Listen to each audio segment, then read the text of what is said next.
ଗାଁ ଦାଣ୍ଡ କବିତାর ଶୀର୍ଷକ ଗାଁ ଦାଣ୍ଡ ଅତୀତର କେବଳ ସ୍ମୃତିଚାରଣ ମାତ୍ର।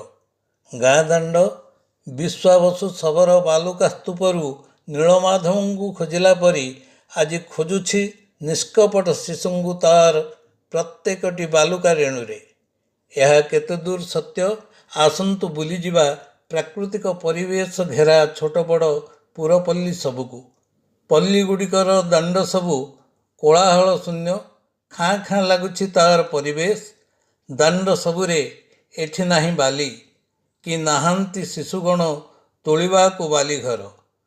ଅଜଗର ସାପ ପରି ଗାଁ ଦାଣ୍ଡ ମଝିରେ ଲମ୍ବି ଯାଇଛି କଂକ୍ରିଟର ରାସ୍ତା। ଶିକ୍ଷାର ଉନ୍ନତି କଳ୍ପେ ଶିଶୁମାନେ ଅଧ୍ୟୟନ ଉଦ୍ଦେଶ୍ୟରେ ହୋଇଛନ୍ତି ସହରାଭିମୁଖ, ଯାହାକି ପୁରପଲ୍ଲୀ ଗୁଡ଼ିକର କ୍ଷୋଭର କାରଣ। ଆସନ୍ତୁ ଶୁଣିବା କବିତାଟି। ଗାଁ ଦାଣ୍ଡ ଆଜି ଦିଶେ ହତଶିରି, ସତେ କି ମଶାଣି ଭୂଇଁ। ଶୁଭେ ନାହିଁ ଆଉ ଶିଶୁ କୋଳାହଳ, କାନ୍ଦେ ମୋ ଜନମ ଭୂଇଁ। ହଜିଛି ସେ ସ୍ମୃତି ଦାଣ୍ଡର ଧୂଳିରେ, ଲିଭିଛି ସେ ପାଦ ଚିହ୍ନ।